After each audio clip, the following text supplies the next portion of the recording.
Good day, everyone. Good day, Sir Valles. I'll be discussing the continuation of reading as comprehension. Schemata and how we understand text. Are recognition devices, the processing of which aim at evaluating for goodness of faith to the data being processed.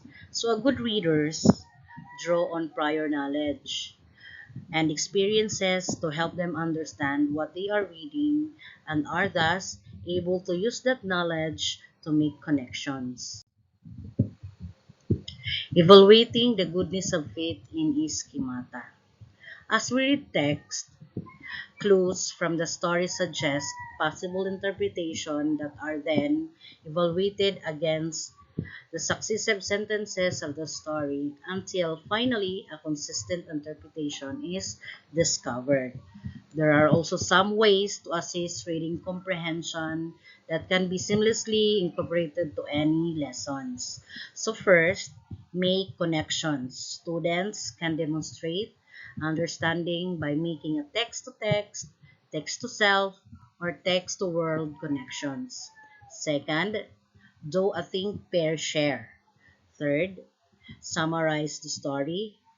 Fourth, draw a story. And lastly, make predictions. Schemata and the failure to understand. The reader may not have the appropriate schemata.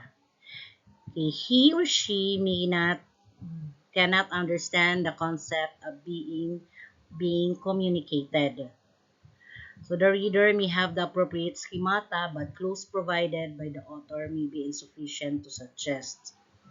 Here, the reader will not understand the text, but with appropriate additional clues, may come to understand it. Third, the reader may find the consistent interpretation of the text, but may not find the one intended by the author.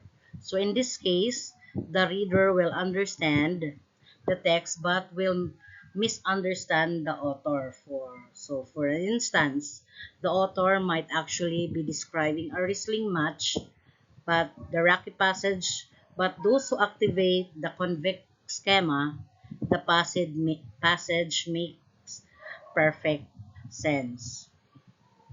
So fourth, the reader may be unable to maintain a schema reading during reading, getting easily distracted by details and forgetting the overall context of the passage.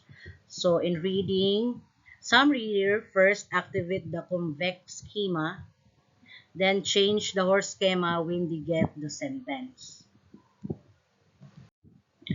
Implications for reading instruction. Help readers to actively relate prior knowledge to the text, information before, after, and during reading.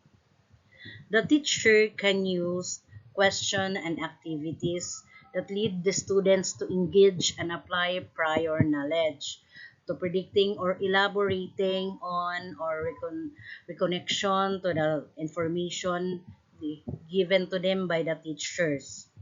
So you will learn these many strategies to make the knowledge or the comprehension of the learners can be activated. Help readers to develop awareness of different types of structure by exposing them to the broad range of reading materials, stories, news articles, poetry, essay, and etc. So direct instruction is cohesive devices and text structures is also needed for this. Both teachers and students should view reading as an active, purposeful, and meaningful center event. Teachers should therefore show children that there are many personal or social and academic purpose for reading. You can show them that reading is more fun, especially if they're going to use their imagination. Cognitive readiness. Cognitive readiness is especially needed in reading of content textbook. So content area teachers must therefore actively use strategies that lead the students to retrieve prior knowledge before reading assignment and their text. Teachers can use their children's or the learners' daily lives activities so that they can relate the story or any passages that given to them. Okay, that would be all. Thank you for listening.